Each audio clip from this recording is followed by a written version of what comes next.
folks. We have now come to the actually closing tail end of our crypto talks. So, but we still have some other stuff to cover here. Before we get started on that, I made an announcement on the mailing list. I'll remake this announcement. I sent out the link. We still have about 20 spots available for the Symposium on Information Assurance, Research, and Education that we're hosting tomorrow. We have some really great presentations from Allstate, Early Warning, which is a local company, and the person who does this is the manager of the penetration testing team, Joaquin Fuentes. We have Aaron Gibbs, who's a special agent at the FBI, and 2 people from State Farm to give talks on how they use security in their organization, what types of things they look for, what types of recent threats are they seeing. I talked to Erin. She's going to have a really interesting talk about a recent case that she can actually talk about where they used some cybersecurity and some security elements. So it's a cool case of when bad guys mess up and this is what happens and how they get you. We'll also be having panels, poster sessions, food is provided, but there's only 20 spots left, so I can't have all of you come. I'd love to. So if you can attend most of the day, feel free to register while there's still tickets. There's still tickets available, so you can read more about it at the links that I sent. Any questions? It's not a recruiting event per se, but this could be a good way for you to see what local people and what industry folks are looking for in security, what kind of problems they face, and the lunch times can give you a good opportunity to talk to them, which is how you get jobs. Questions? Maybe you just don't register and you popped in. If I don't notice, it's fine. I mean, just as long as we're under the fire code, I guess is the only thing I really care about. And it's at Old Main, so that's pretty sweet. It's a really nice room. Feels fancy. All right. Cool. Is this more important or is the homework more important? Both equally. Equally important. Good answer. All right. You're getting a ticket. I should have done that. Like, just running out of tickets. Everyone look at her. No, don't look at her. There you go. There's nothing under there. Okay, so assignment 2 is going to be 100% crypto, split into points-wise in two halves, let's say, because I don't want to load the parts. 2 weeks for this. I think it shouldn't be a problem, but the first parts are actually incredibly straightforward. There's ciphertext. It's actually not here. You have to log in. You'll see your personal ciphertext, so you each have different ones. You have code here, Python code of how this cipher was done. So break it. It's actually not a lot I can say here, right? So the goal is to get the key, break that encryption, and recover the plain text. So what you need to submit is a README file. You'll submit the key, and that's how we'll know you actually broke it. And I'd like you to submit all the code you used. If you wrote any code, helper functions, I mean, it doesn't have to be, sometimes when you're doing this, you're just writing kind of one-off scripts or something, but anything that you wrote that helps you do this, submit that as part of that, because we like to see what kind of cool stuff you guys come up with. And then your README should contain name, ID, the plain text to prove that you actually broke it, right? Just saying like, oh, the key is ABCDEFG. I mean, maybe it's true, maybe it's not. Where the plain text came from, so doing a little digging to figure out where this stuff came from. Brief description of the code that you submitted, about how to use it, what does the kind of parts do, so don't just throw like 20 Python files at us and expect us to figure out what all the different parts mean. So it's like common decency and documentation. And a description of how you went and broke it. So this is, okay. Well, like, I found the key is probably not a good description, but talk about the different false starts that you did. How did you try approaching this? How did you try determining maybe key length or some of these other things? So there's 2 parts here, and then you'll submit a key.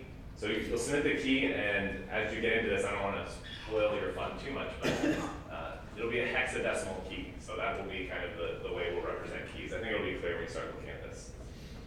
So there's 2 ciphertexts, one for part 1, one for part 2. They read the same. And the third part I'm going to wait to talk about until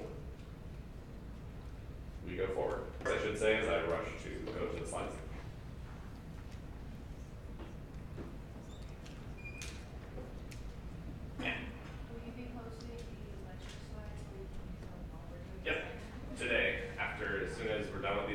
will post them. But remind me if I don't, which is a possibility. Yeah, because we only have like a few, I think we only have a few more slides to get through today, so that's a good question. Yeah? Assignment 2 is not up on the website yet, right? Not yet. I'm giving you guys a sneak peek.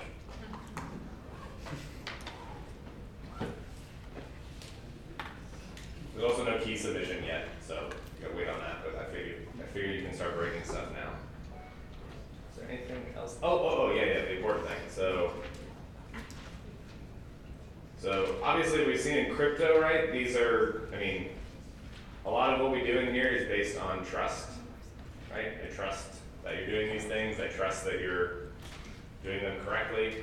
And especially with these type of things, because this is essentially a puzzle, right? You're trying to solve a puzzle, and I tried to,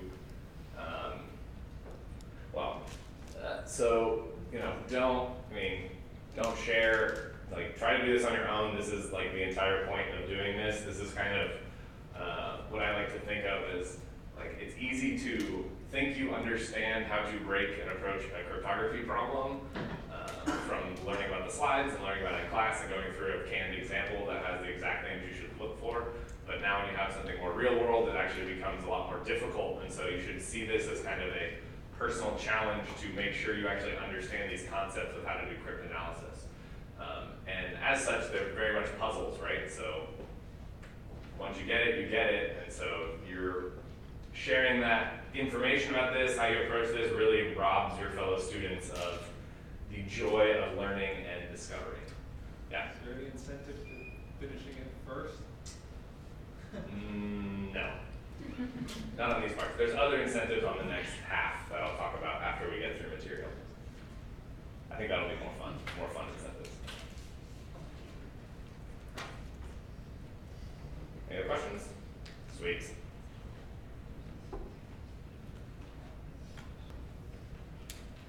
All right, we talked about HMACs. So we talked about some of the problems with the crypto systems that we've been studying.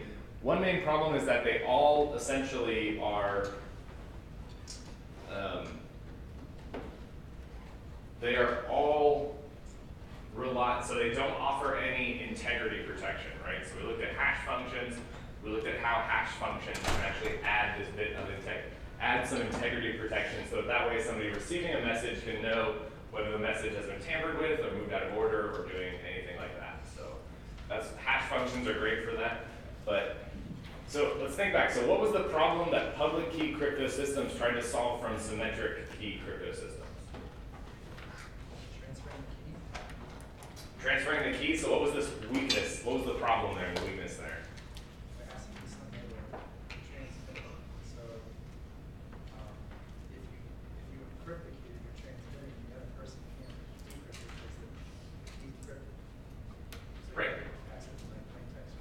Perfect. So the idea is you need, in symmetric, you need a confidential channel in order to transmit keys, right?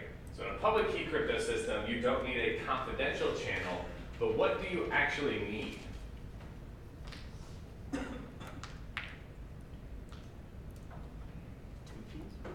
Two keys. You definitely need two keys. So let's say two of you in this class, I'm trying to get started with you. Say any two people in this class want to securely transmit information using public key crypto. How do they actually go about that and be sure that the other person is the one that they're talking to?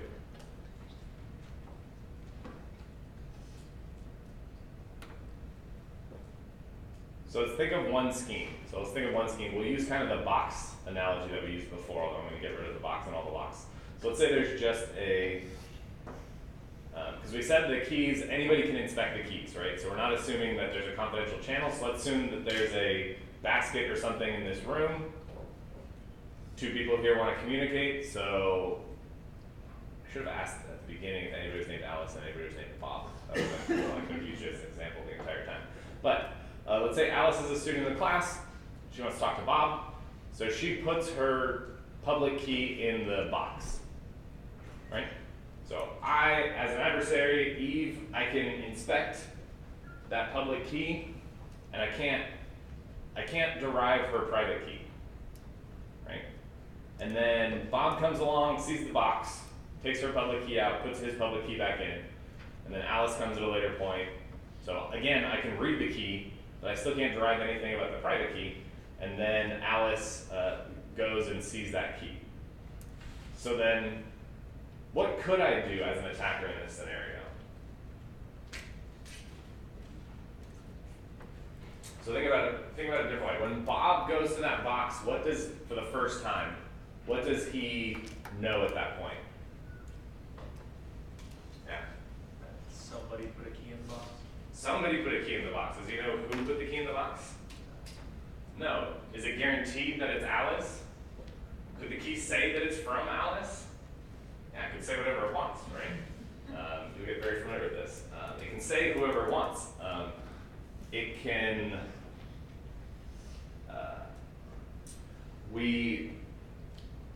and so the problem there is Bob doesn't know that it's actually Alice's key, right? All he knows is there's some key in the box.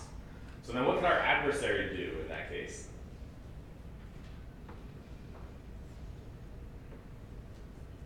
Put a different key in the box. I can put a different key in the box, right? I can generate a fake Alice public private key, a fake Bob public private key. When Alice puts her key in the box, I can look at it and then I take it out and put my Alice public key in the box. And then Bob takes that and says, oh great, this is Alice's public key, puts his public key back in the box, and now Alice, before she gets that public key, I put a new fake key there.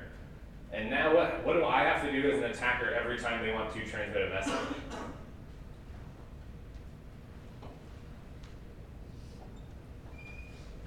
Intercept it and swap out the keys. I can intercept it, right? So we gotta think, Alice is going to encrypt her message to the public key she thinks is for Bob, but is actually mine.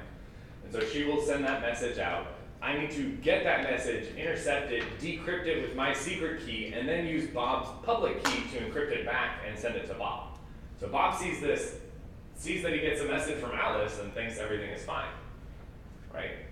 Or, I intercepted it, so I can completely change the message, right? Once it's unencrypted, I can do whatever I want, or I can just read their communication, right? So what's the fundamental problem here? Yeah? There's no validation process, I guess. Yeah, we're not just two entities that want to talk. We have identities, right? But the problem is, how do you bind some identities to some public key, right? So this is the entire point about a public key, is you want the public key you want everyone to know that this is your public key. And so it really boils down to, how do you trust that public key? Right? And so I think this is an incredibly important concept because it informs a lot of real-world crypto systems that use public key crypto, but it's kind of important to realize that, hey, you don't just get, public key crypto doesn't just solve all the problems. It actually brings a host of new problems of how do you verify that this is Alice's public key, right? So just like we talked about with our box example, Eve can replace all the public keys with their own public key. So when Alice wants to send a message out to Bob, Alice will encrypt this with the public key of Eve, which Eve can then steal, use the secret key to decrypt, get some message, and then change that message to some message M2, and then encrypt that with Bob's public key to get ciphertext 2. Then Bob can take that ciphertext 2, decrypt it, and say, aha, somebody sent me a secret message. And nobody else has ever read or tampered with this message in between, right? Which is that true or false? It's true, yeah, the message came from Eve, right? Nobody tampered with this message from this point, right? Once Eve encrypted that message with Bob's public key, nobody else can mess with that message, right? That message is confidential, and nobody but Eve and Bob now know what that means, what that message is. Sorry, my shoes untied.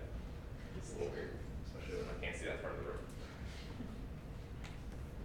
So how do we trust public keys? It seems like a much better solution than symmetric encryption, so we'd like to use it, but how can we actually trust public keys? Yeah.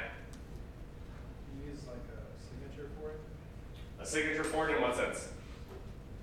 So somehow, I don't know, somehow, like, when we were talking about sending emails or something, you sign it so that someone knows for send that, somehow using that digital signature and, I don't know, appending it or doing something by putting it into that public key, so that way only you can generate that signature. And But how do I know? But that all relies on a public key, right? So one thing you can do, in which they do, is you can hash your public key, right? Sharing my public key maybe with everyone may be a bit too burdensome, but I can share the hash of my public key with everyone, right? I can put it on my website, I can buy a billboard and put my fingerprint up there, I can buy space in a newspaper, so that everyone knows this is the hash of my public key. That could be one way, but you still have to tell everyone, so it's a similar problem to the telling everyone your private key. How else?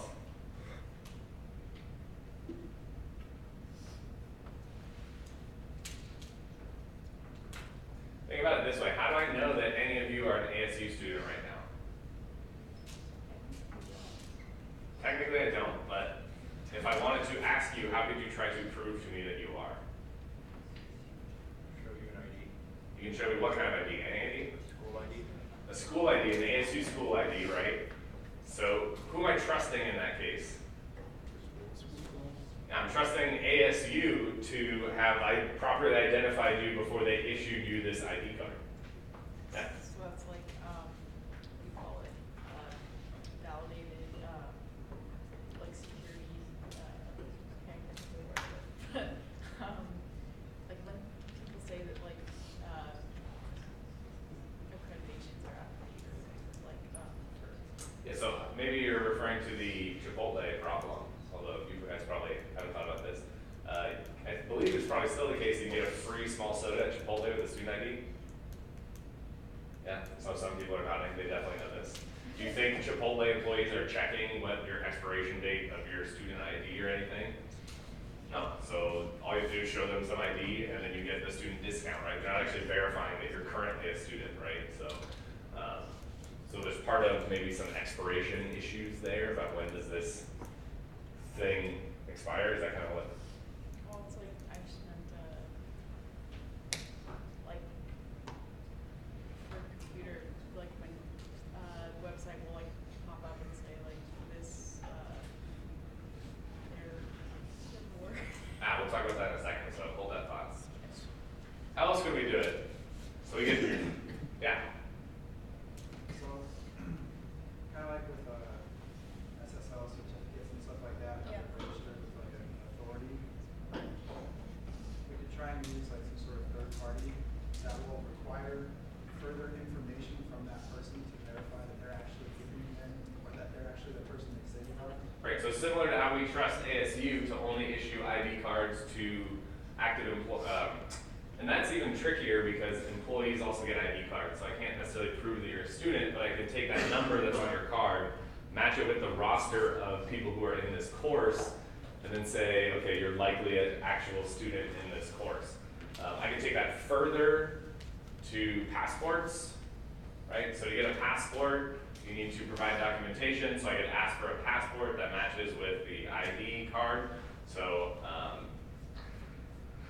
you can also, I had this really weird situation when I moved to Seattle. I lost my driver's license, so the only thing I had was an expired driver's license, a paper certificate from California that said I was a valid legal driver there, and I couldn't find my passport either at that time, so I was freaking out trying to get a Washington State ID, and because I needed to get a new California one, I'd have to go back to California and go get one, but I'd already moved to Washington at that point. So they had this crazy system there at the time where you can choose like from 3 different categories of information. One category was my expired license, the other one was, I think I had a credit card with my picture on it, and the third one, the only thing I had in there was a yearbook with my name and picture in it. Like literally my high school yearbook. So I went to the Washington DMV with this information and somehow got a driver's license. Like it was crazy. So So yeah, so they're still like, they're trusting that information that you're probably not going to go to the trouble of creating a fake yearbook. I mean, obviously it's like thick, you know, and there's like people in there, and so yeah, that was a weird experience, but.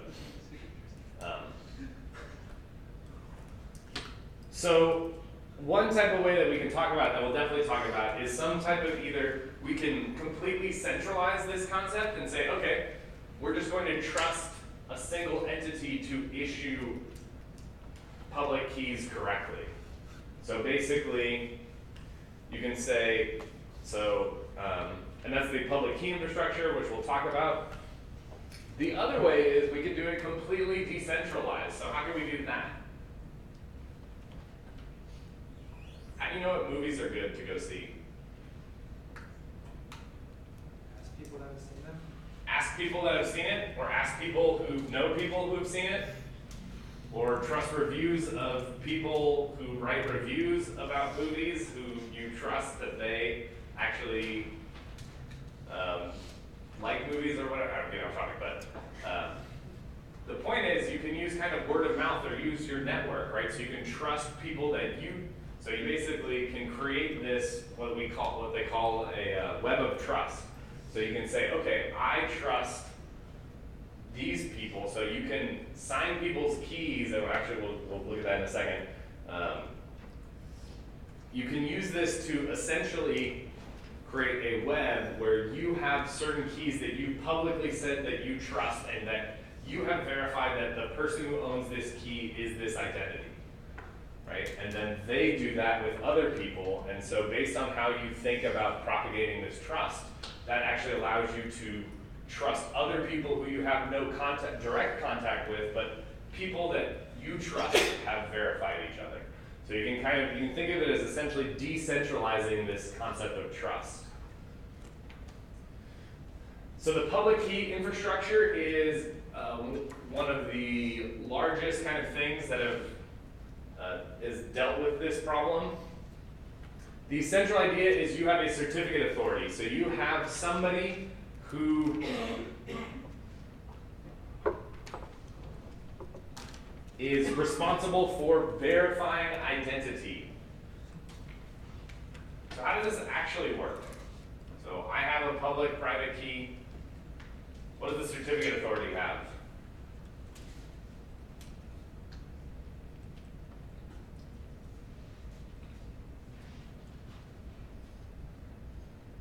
List of keys that are valid. So they could keep a list of keys. That would be if we're talking about we want everyone on Earth to have a public-private key.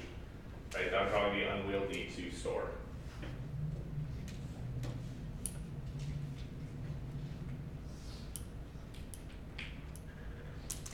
What do we really want? So let's say we have some certificate authority, right? You give me your public key. How do I know that this is actually your public key? What are some ways to do that?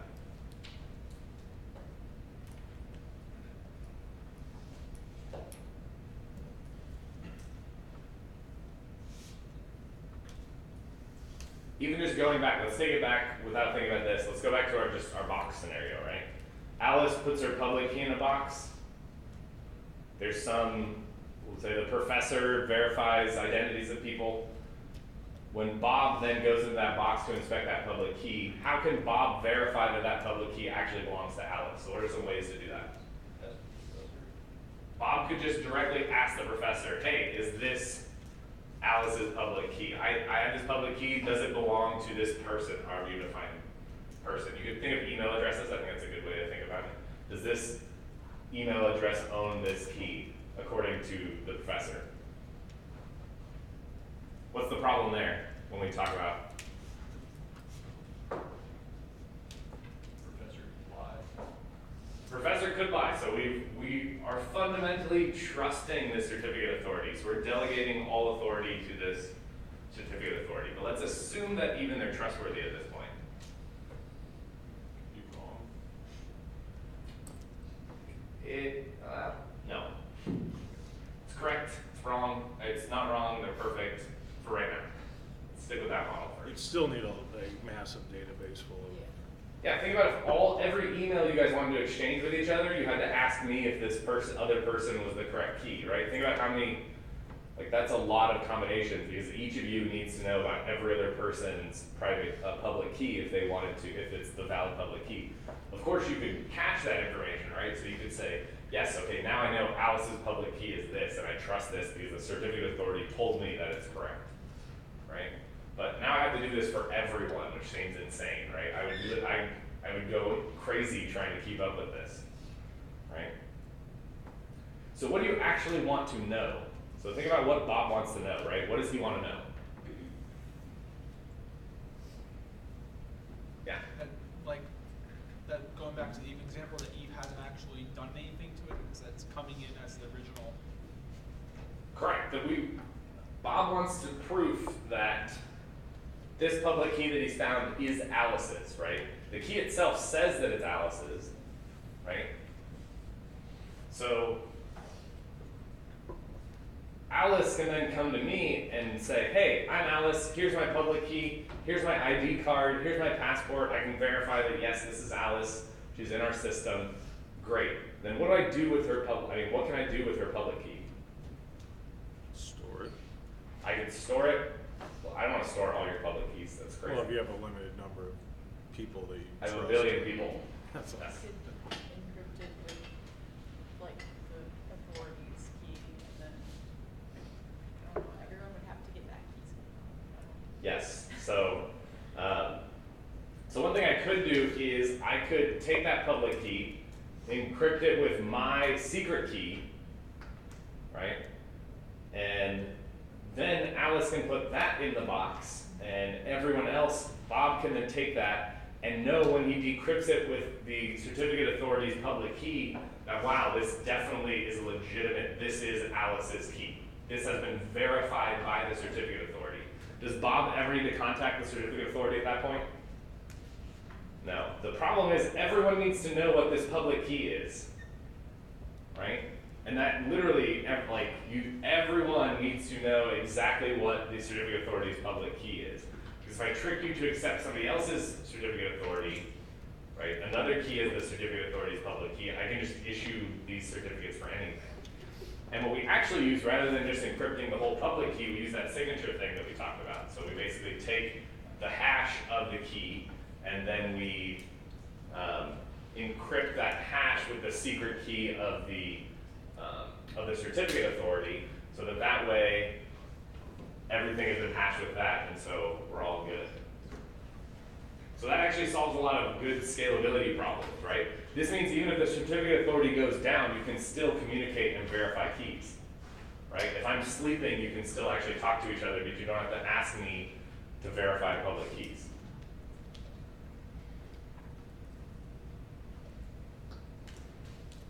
But, so still we have one entity responsible for everything, right? Which is a lot.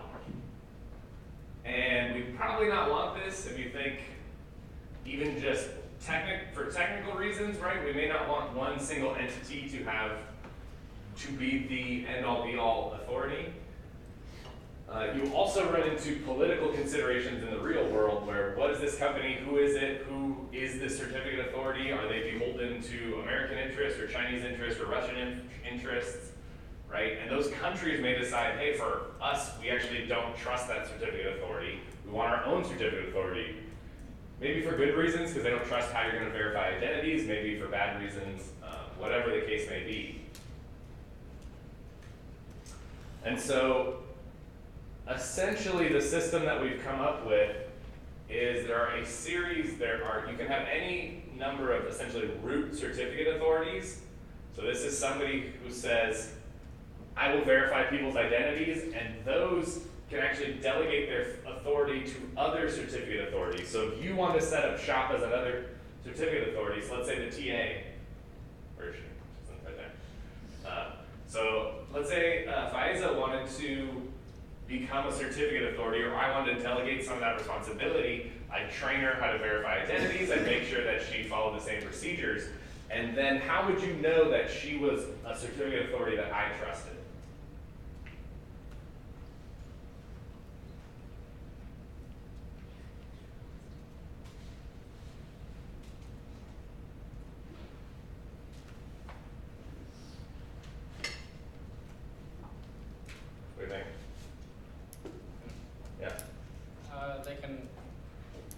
same process, but removed. So the same process we did in the last step, you verify, you get the private key, you have it signed with their private key, the hash of the intermediate certificate authority.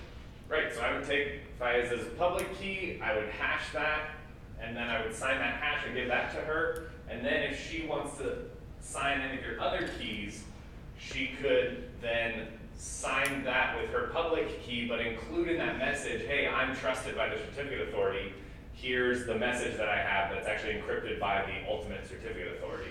So if you want to look that up, you would use her public key to decrypt it, and then you would use my public key to decrypt that. And so you actually verify this chain that I trusted Faiz's public key, and that as long as you trust that chain, then you are believe that this person has this public key that you're interested in.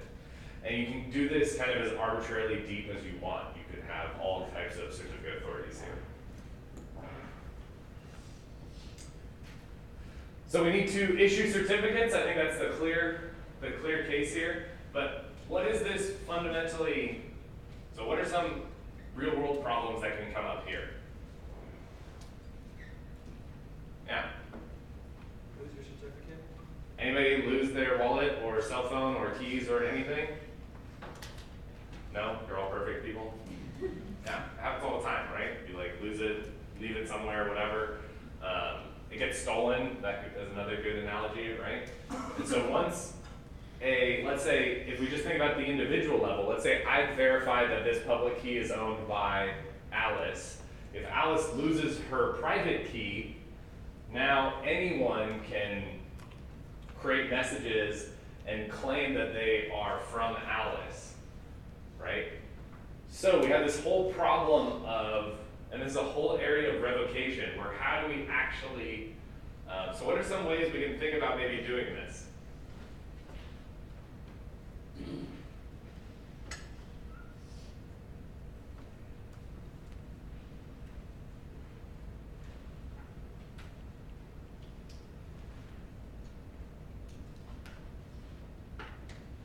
What's the simplest way? Are you talking about revoking the, like, a lost key? Or Yeah, let's say Alice loses her key. How do I deal with this situation?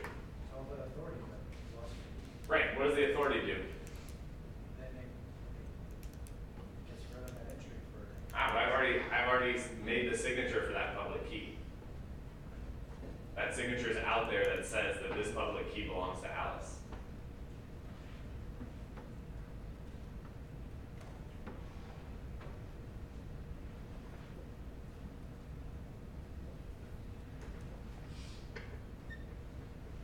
So could we revert back essentially to our original model?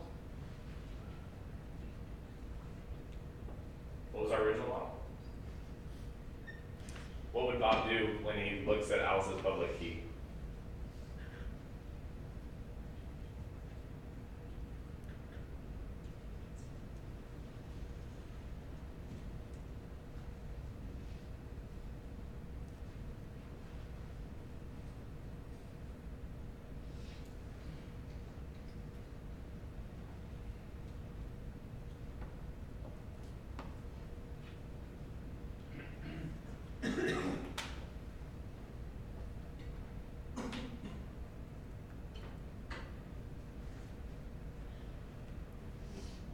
Going back to our original system, we had the box. Alice put her key in there. Bob sees the key.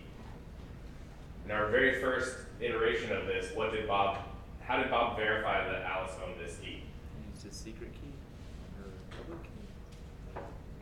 He used his public. Yeah. Our very first iteration. So how did Bob find out that the certificate authority trusts that this private key is Alice? Ask the certificate authority, right? So now, you could actually think of a revocation scheme where every time you see a public key, you ask the certificate authority, instead, is this the public key? You said, is this key revoked? And you would say yes or no, right? So now the certificate authority has to keep track of what? Revoke key. Revoke keys. Should that be smaller or larger than the set of keys? Smaller. Should be smaller, although I don't know if that's actually true in practice. So this is one way you could do this. What's kind of the problem with I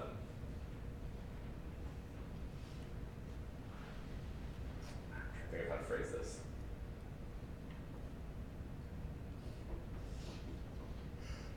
Okay, let's think about the homework one, the house. Right, let's say somebody loses one of those keys to the house, right, or any kind of house, but homework one, I think, has these concepts in it. You lose the key to your house. Should you be worried? Why? Can't get in. You can't get in, so what would you do? Change the lock. Change the locks, right? So what if you change the locks every day? Would it be annoying? Yes. Would you worry about a key from 2 weeks ago that maybe somebody cloned or that you lost? Would you worry about that? No, because if they didn't enter your house, you're fine, right? Or you're not fine, but the idea is time limiting the keys. So you can actually, so a lot of the keys, and you'll notice when you create your own public-private key. So one way to deal with this is to time limit how long either keys themselves are valid, or you can limit how long the certificate authority's signature is valid. So I don't know if anybody's had this problem. I had this problem one time when I can't remember which country we were in. We were in a different country and, oh that's right, somebody couldn't access like Google and we thought like, oh the hotel Wi-Fi is blocking and trying to intercept our traffic or something. And it turns out that the system clock was just messed up and was set to like 3 years prior, or no, 3 years ahead in the future. So that way it thought that Google's certificate was expired. And so the certificate authority can maybe put a timestamp and say, I created this certificate at this time and it's only valid for 24 hours. And so now Alice can use this public key and everyone will trust that the certificate authority has signed that until after that timeline, in which case then Alice needs to re-get a key from, re-get a new signature from the certificate authority. So this also helps with this issue, because then if somebody comes to me and says, hey, I'd like to revoke my key, I can just say, well, it's already expired, so we don't actually have to worry about that because nobody's ever going to trust that key. That's one aspect. Another aspect is, so if you think about we talked about our initial model was kind of a pull-based model, where when you wanted to check a key, you would pull it from me. I could push my revocation list to everyone in the room, right? Let's say I'm the Windows operating system. I can keep a list of revoked keys and include that in an operating system update so that everyone gets the new list of revoked keys so they know not to use them. So modern systems have to deal with this issue, and it really complicates things because it's a very practical consideration, right? Keys get stolen, keys get lost. How do you actually deal with that? So, as we actually talked about, the modern internet, so HTTPS. So for those that aren't aware, HTTPS is basically HTTP over TLS, which TLS used to be called SSL. So that's what I guess the S in HTTPS comes from secure. And what do you actually want to trust on the web? So what does HTTPS actually give you? Yeah? You would want to trust that the site you're visiting is a site you're expecting to visit and not some kind of, essentially something that someone else put up there to kind of steal information. Yeah, so you'd want to have some way that you can say that, yes, this is google.com. So I think we'll see it when we talk about web security, but most of the web security is based off of the domain name. So when you go to google.com, if you are accessing it over HTTPS and you get a green lock, you can be confident that A, that you're talking to google.com. What else could you be confident of? Communication is secure in the sense of confidential, right? So you know that nobody else has listened to that traffic and nobody else has modified the traffic from Google server to you. Yes? Yeah, encode your message, so they know where it's going and they know where it's coming from, but they don't know what you're sending specifically. Yes, this is actually a good point. Specifically that TLS provides. So it's just So it's a layer on top of sockets, so you are an IP address on a certain program running on a port, you're communicating with a remote system on a remote port, and so anybody who sees that connection knows that your IP address is making a connection to another IP address. So people can know that you're going to google.com, but they won't know specifically what page, they won't know what Google sends you back.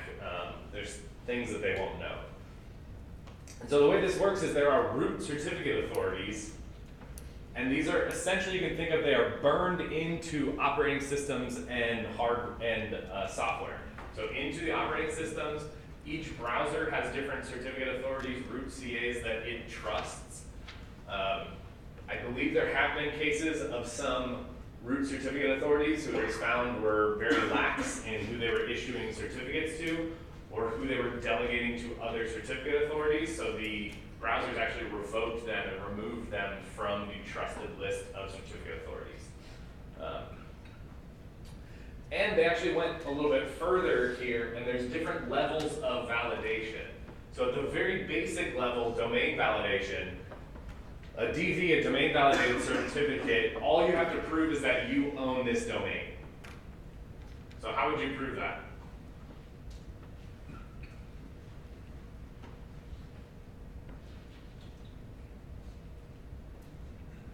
Anybody ever get an SSL certificate?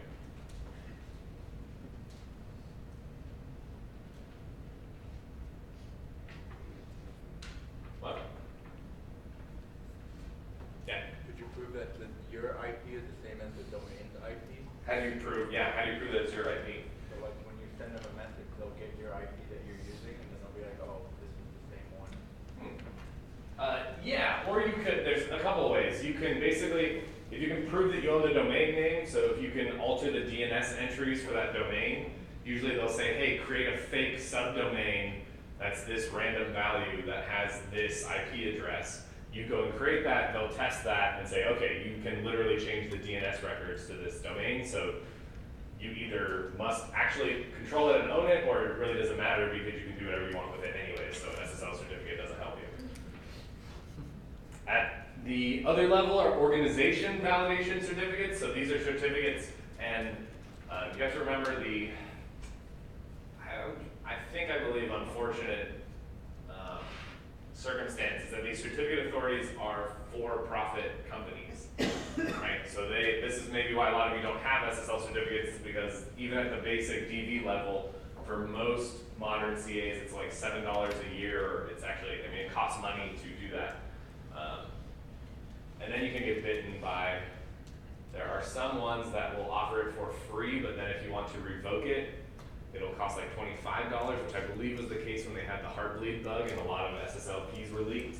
That company got under a lot of fire because all the free customers just realized, like, oh, if we want those keys to not be used again, we have to pay massive amounts of money, so, or comparatively to free. So organization validation certificates are one level up that actually validate that you're the organization that you claim they are, and that there's some tie between the organization and the domain name. And then one level above this is EV, or extended validation certificates. This, you have to actually prove to the company that you are the legal entity that owns this domain name, and that domain name has a tie to your legal entity. And why this is important and why I like talking about this is because there are visual indicators. I should add this here, but there actually is, if you're running a website, there's no excuse not to use HTTPS, which I just recently proved to myself last year by switching my website over to HTTPS, because you can get free domain validation certificates with free revocation and everything just from running like 1 or 2 commands on your server. So and it's not a company, which is the super cool thing. It is, I believe it's part of the EFF, the Electronic Freedom Frontier. That's what I was thinking. I was thinking Foundation, but Frontier. So the EFF has an organization called Let's Encrypt, and the goal of that organization is to encrypt all of the web traffic everywhere. So one of the best ways to do that is to make it super cheap and easy, and literally free and easy to do this domain validated certificate. So all you do is install some software, you run the software, and then it automatically figures out, I think it uses the fact that either you own the IP or that it can change something in the web server. So you prove to Let's Encrypt that you own this domain, and then it automatically gives you a certificate, puts it on, and configures your Apache or Nginx or whatever you're using to use that. So it's actually dead simple to do. And it will automatically renew it, so you can have the certificate last for like a month or two, and then have it automatically renew based on that. So super cool. I highly recommend if you're on your website to check that out. It's so easy, even I can do it. And what this gives you, so is nice. So part of this, and this is actually why I include this in here, is this is a whole line of research and study about how to surface to the average user that, so that they can understand that they're these security properties, that they can understand that their communication is not only encrypted, but also authenticated, so you know you're actually talking to adamdupay.com. So this is Safari, my website, which just has a DV certificate, and this is apple.com, which has the EV, the extended validation certificate.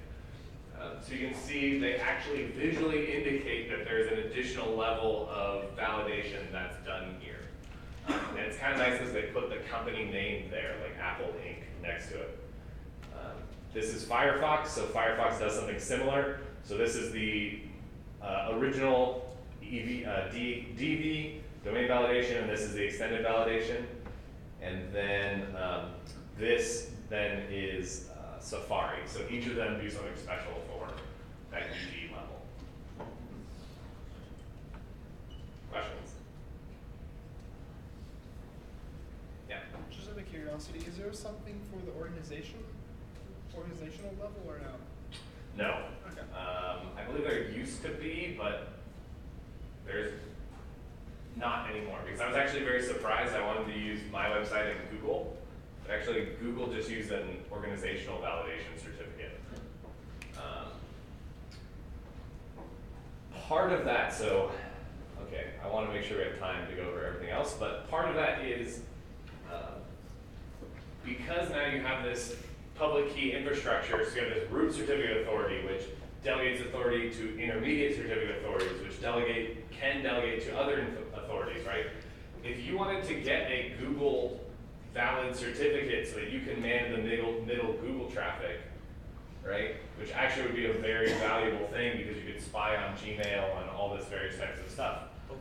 If you want to get a valid key, public-private key for Google, you have the very wide attack surface where you just need to break into any of those certificate authorities or convince anyone who has a valid certificate authority that you are google.com.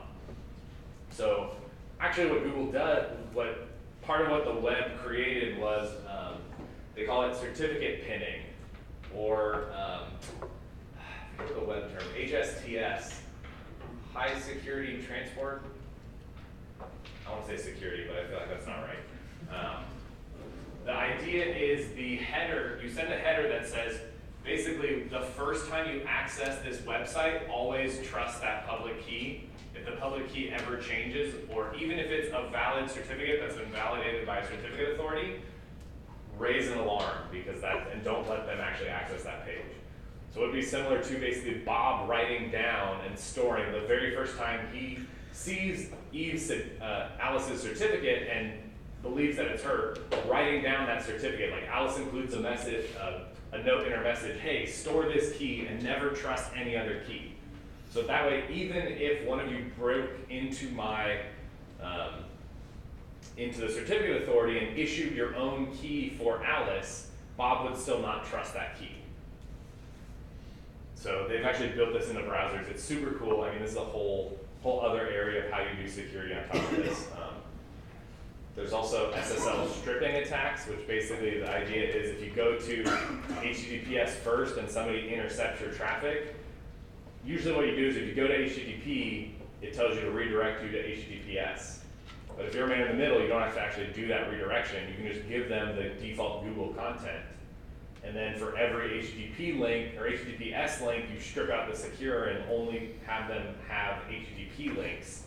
So that way they go to www.google.com, it's unencrypted, it's HTTP, and then the man in the middle has intercepted that request to redirect you to a secure connection, and every link that you click in that session is always an unencrypted link, so the adversary can man in the middle of you. So there's another header, maybe that's HSTS, that says only ever contact this domain under HTTPS.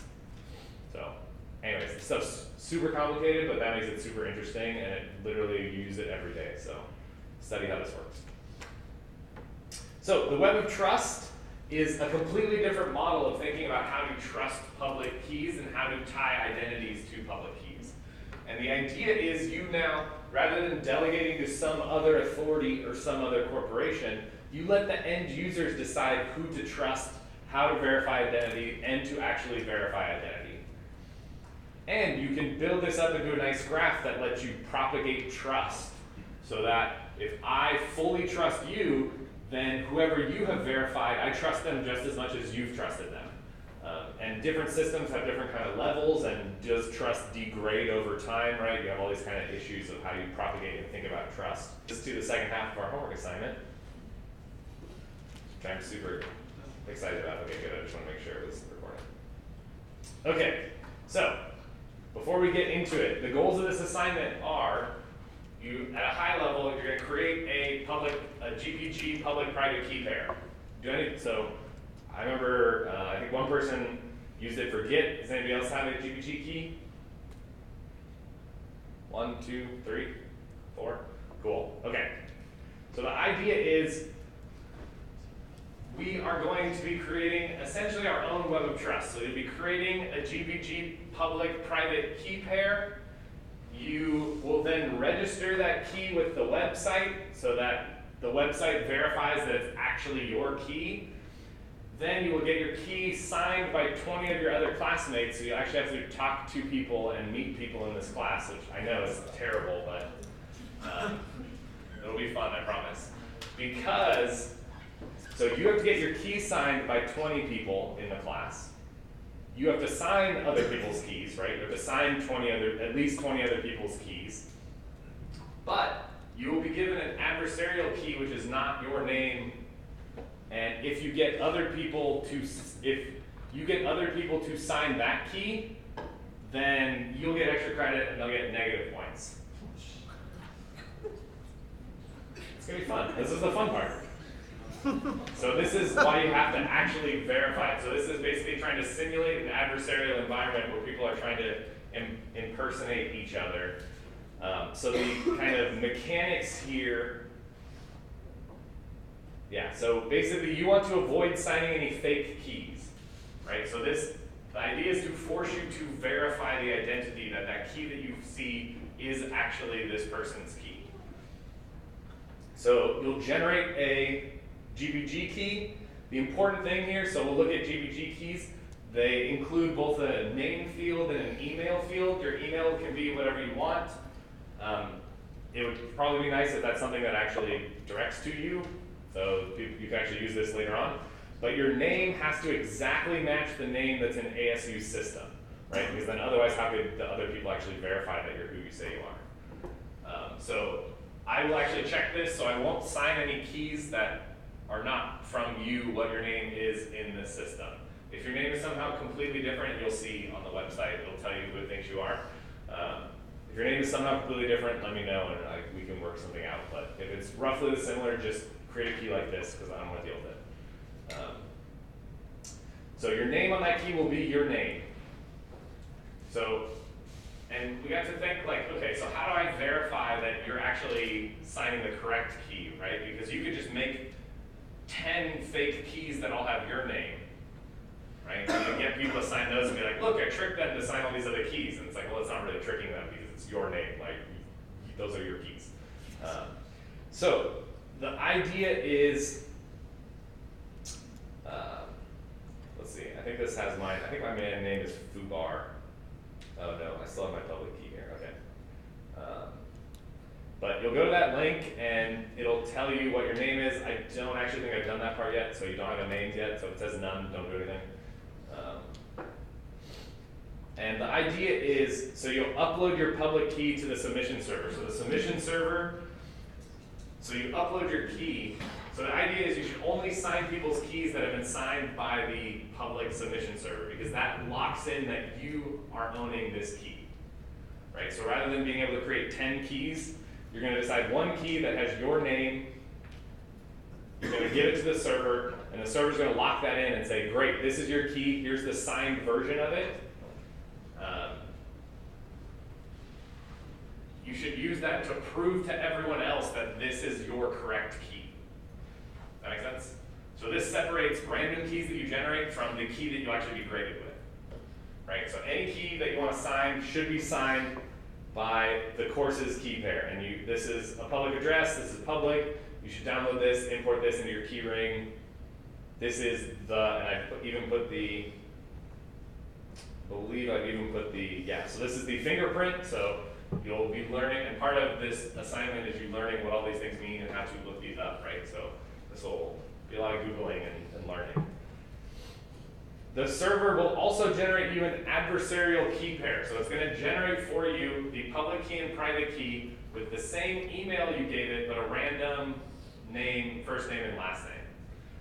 So I'm just going to use like a list of common US baby names from like 97 and common last names in the US, just so that we're clear that's where that name comes from. It's just completely random, but I want it to be something realistic-ish so you could try to convince other people to sign that key for you.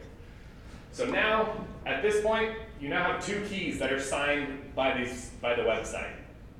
You have one that is actually yours, right, which has your name that is verified in ASU system, and you have one that is not yours, not your name, but you have the public and private key of that. So now the goal is you need to have your actual public key signed by at least 20 of your fellow students. So you'll see there's lots of, apparently this link didn't work, but there's a lot of links on how to do this. If you find good resources, feel free to share that out. If there's somehow slightly messed up to trick your fellow classmates, I think that would be funny. We'll talk about ground rules in a second. So you should be trusting people, but also very much not trusting people. So this is why this is a fun assignment. And so these are guides on how to actually go through the process of signing keys and what you need to send back, and there's a lot of things that has to happen.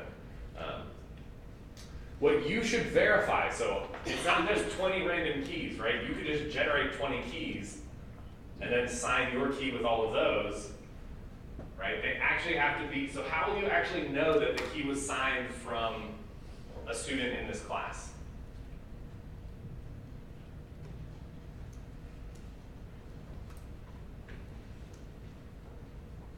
It has the official class signature. It has the official class signature. Yes, you should demand you can try to demand their private key. You should never send anybody your private key. You should demand that they send you their public key, which will include the signature from this fingerprint. If you don't see that, then it's not the correct key. Right? So that's how you'll be able to verify that, yes, 20 students in the class actually signed your valid public key. For people who sign your key, you don't really care if it's adversarial or not. That doesn't matter because you're not trying to determine that. Yeah, you don't need to determine that when they're signing your key. That doesn't really matter. So it doesn't really, I don't know, maybe you guys can think of better ways of how this would achieve your nefarious goals, but signing somebody else's key with your adversarial key doesn't do much. And you actually don't get credit for it, so it doesn't go under the fourth part. So you need to sign at least 20 of your fellow students' public keys with your actual key. Cool. So you'll sign, but this is where it gets fun. If you sign an adversarial, invalid or adversarial key, you'll lose points. So maximum, I'm going to put a limit. I don't know exactly how much, it kind of depends on how this goes, but you'll only lose at max 20% of this. So it's only 10% of the overall homework score, but I think it's fair enough to make it like fun. It's like you won't be devastated if you end up signing just keys every day, but that's not a good thing, right? So you shouldn't that's about a B level on this section. And the person who tricked you will earn extra credit. So how does the submission server, how will I know that you actually did this? The adversarial key that you were assigned will have signatures.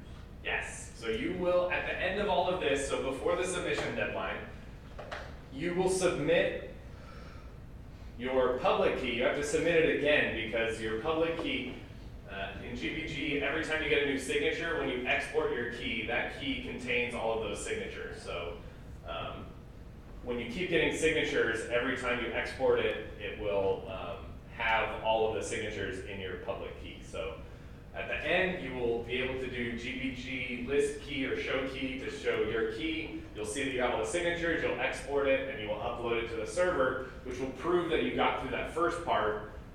You had your key signed by at least 20 fellow students. You will also, if you tricked anybody, you will export your public adversarial key, which contains signatures from students in the class, and then you will upload that to prove that you actually tricked them into signing your key. Right?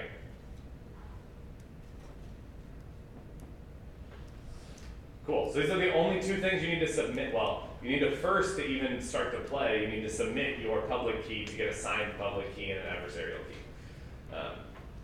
You then need to, will by the deadline, submit your final public key and your adversarial public key.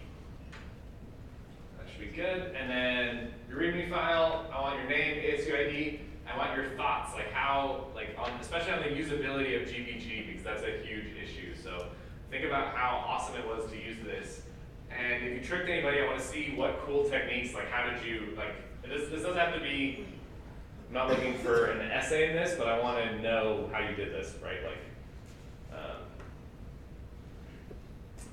Okay, there were a couple other important things. Yes. So once you upload your key, your public key, so this is the other thing is would that be okay?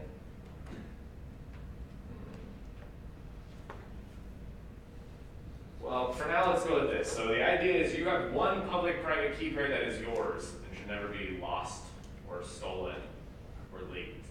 So there's no revocation in our scenario. So once you generate a public-private key pair, and when you've had that uploaded to the server, that server will until 2 weeks from now, know that that is your key. So what should you do with your public and private key? You should guard them so you don't lose it, so somebody else can sign their adversarial keys with it. What else?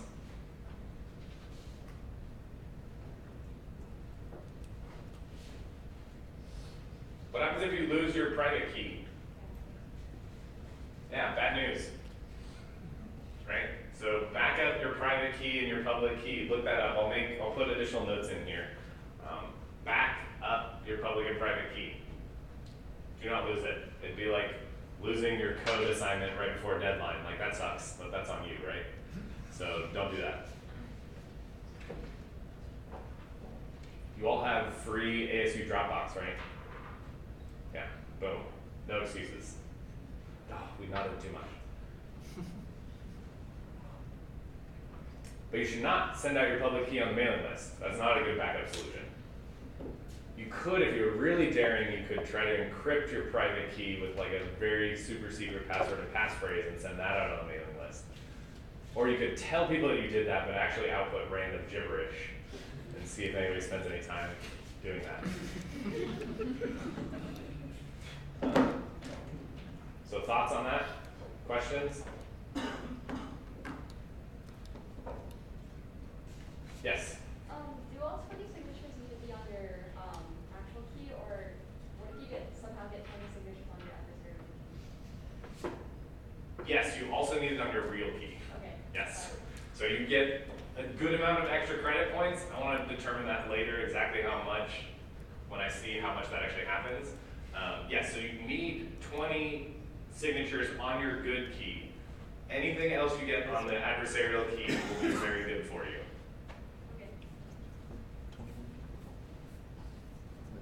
There's 131 students still in this course, so it should be very easy to find 20 of you, and you have a mailing list to talk to each other.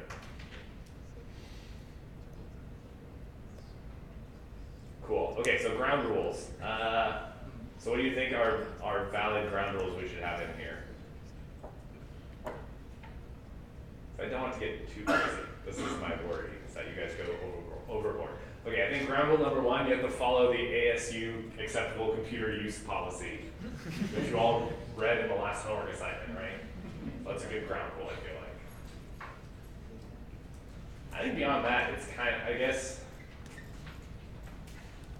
no stealing, anybody physically stealing devices. I think that's pretty lame, right?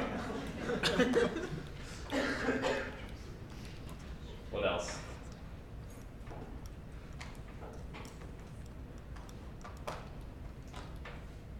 I think beyond that, I think most other things are fine. Like, do you have an idea? I think beyond that, I think most things are fine. If you want to try to create some personas or Twitter accounts or whatever you want to do with this new name that you have, that would be super cool. I mean, I guess I won't give you too many ideas, but yeah, whatever you want to do that's within those two things. So nothing physical, nothing that goes against the ASU acceptable computer use policy. So that would include don't buy like a $10,000 0-day exploit to run against people or anything like that. So that would be not good. Cool. Wait, we're not done yet. We have to go back and finish up. Cryptography is a huge field. We barely scratch the surface of all the different areas. So like most of the other areas, the idea is to give you kind of pointers to other things to go, to some of the other big problems. And I kind of think of crypto research as a many different areas. So one is kind of, as we saw, breaking crypto. So how can you actually break real world crypto systems? And as we talk about, this actually has two components. So one is the theoretical component, right? So if you're able to find an attack on AES that decreases the brute force drives from 2 to the 256 to 2 to the 254, that's actually a super impressive theoretical attack against that crypto system. Whether that actually makes it practical yet is usually the answer is no, but over time attacks always get better and better. Implementation, so breaking the implementations of AES. There's all types of different, this is a huge sub area between some of the things we talked about of side channel attacks, of any types of way you can try to break or extract keys. I guess now that I realize this, I think this may be redundant, securing crypto, but the idea is, okay, how can we make better crypto systems based on what we learned from breaking crypto, right? Can we create new theory? So one of the big worries with RSA is that, well, the problem is that there are quantum algorithms that can break, I believe, can factor integers or do one of the things. I actually don't remember which one. I'm not a crypto person, but, or a quantum, I don't know what you call it, quantum computer scientist. So they've actually developed already new crypto systems that public and private key crypto systems that are immune to quantum algorithms. And so they can prove that actually these will be secure even if we create a quantum computer, it still can't compute this faster. So this is electric curve crypto, falls under here. You can create new implementations. So you can think about how can we easily create an implementation that doesn't have any side channels, that has constant time operations. Super interesting things here about how to do this automatically, how to ensure that these things are done correctly. There are completely new areas of crypto that we haven't even talked about. So some of these things are homomorphic encryption. So the idea is you want to store your emails on Gmail, but you don't trust Google. Right? You don't trust Google to act with the plain text of your email, but you still want, let's say, to search through your email. So they actually have schemes where you can encrypt your email messages, store them on the server, and then the server can do different data processing over those entries. So one of the things you can do, I think sum is incredibly easy. So let's say I want to give you a bunch of numbers, and I want to ask you what's the sum of all these numbers. You can actually do that without telling me what any of the numbers are, which is crazy. The other interesting thing that is really big now is secure multi-party computations. The idea here is, let's say there are 2 or more of us, 3 of us in this room who, let's say we are healthcare providers, and we want to compute what's the average cancer rate in all 3 of our data sets. But for privacy reasons, we can't actually share our data sets with each other to compute that. Secure multi-party computation is a way that we can actually do this, and we each run some algorithm and the results of that combine together to give us the result of the average across all the data sets without revealing any other information. The problem is it's insanely slow. That's the key problem here. So there's been like, I mean, literally like so slow that they made 100x breakthroughs, which like revolutionized things, but still are super impractical. But got computation down from like, I don't know, 10 years to like, I don't know. It's coming down a lot more, so. And other types of areas that I'm not familiar with that are still new and interesting. So all kinds of cool ways of thinking about how to secure information, but also do interesting things with it. And there's another kind of area that I think is worth mentioning is applied crypto. So knowing about all of these things is cool, like building AES, building RSA is cool, but how do you actually use that in things, right? How does anybody use WhatsApp? Right? WhatsApp now has end-to-end encryption, right?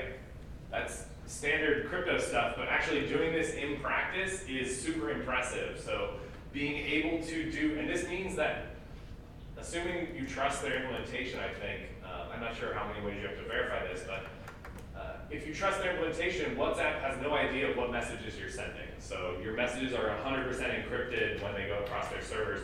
Only the endpoints, the other people with those phones, actually can read your messages.